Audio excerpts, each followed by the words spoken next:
அன்பு நண்பர் அனைவருக்கும் ஹெர்போக்யூ நிறுவனத்திலிருந்து மருத்துவர்.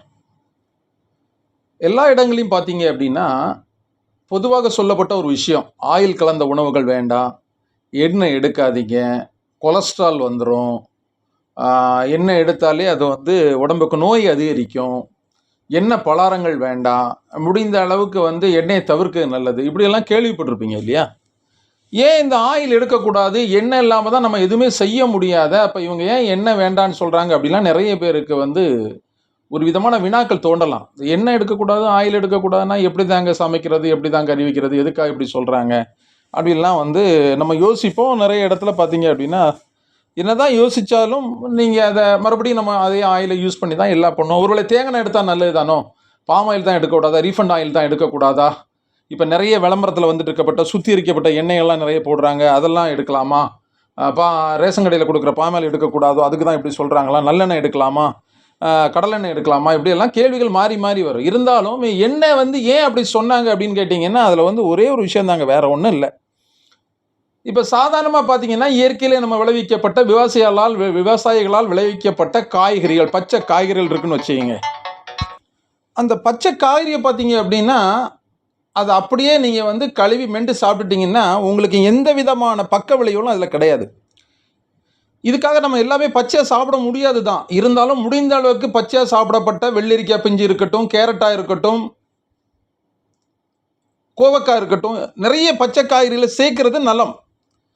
முடியாத பட்சத்தில் நம்ம சமைக்கிறோம், தப்பு இல்லை. ஏன்னா நம்ம அந்த பச்சை காய்கறியில் சமைக்கும் போதோ இல்லை எண்ணெயில் போட்டு வறுக்கும் போதோ நம்ம என்ன நினைக்கிறோன்னா, ஆயிலில் போட்டு வறுத்தாதான் ஆயில், பொரிச்சாதான் ஆயில், இல்லைன்னா சமைச்சா நல்லது தான், வேக வச்சு சாப்பிட்றலாம்லாம் நம்ம நினைப்போம். நீங்கள் ஒரு பச்சை காய்கறி வேக வச்சாலோ இல்லை அதை அவிச்சாலோ இல்லை அதை வறுத்தாலோ அதில் பார்த்தீங்கன்னா கார்பன் மூலக்கூறுகள் அதிகமாக அதில் வந்துடும். இந்த கார்பன் மூலக்கூறு உள்ள வர்றதுனால என்ன வித டிஃபெக்ட் இருக்குது அப்படிங்கிறது என்ன அப்படின்னு கேட்டிங்கன்னா,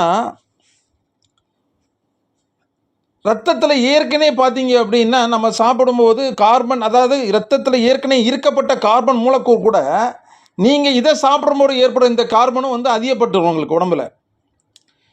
இது பார்த்தீங்க அப்படின்னா நிறைய விதமான உடம்புல ஏற்படுற நோய்கள் அதிகரிக்கிறதுக்கு, குறைபாடுகள் அதிகரிக்கலாம் இது யூஸ்ஃபுல்லாக ஆயிரும். நீங்கள் சமைச்சு சாப்பிட்றதுனாலையும் வறுத்த சாப்பிட்றதுனாலையும். பச்சை சாப்பிடும்போது என்ன ஆகும் பார்த்தீங்க அப்படின்னு கேட்டிங்கன்னா, ஏற்கனவே ரத்தத்தில் உள்ள அந்த கார்பன் மூலக்கூறுகள் பார்த்திங்கன்னா கொஞ்சம் கொஞ்சமாக வெளியேற ஆரம்பிச்சிடும். சுத்தமாக அந்த கார்பன் மூலக்கூறு அது அறவே இல்லாத அளவுக்கு போயிடும். மேலும் இரத்தத்தில் உள்ள அந்த எதிர்ப்பு சக்தி, பிராண சக்தியெல்லாம் பார்த்திங்கன்னா அதிகப்படுத்தும்.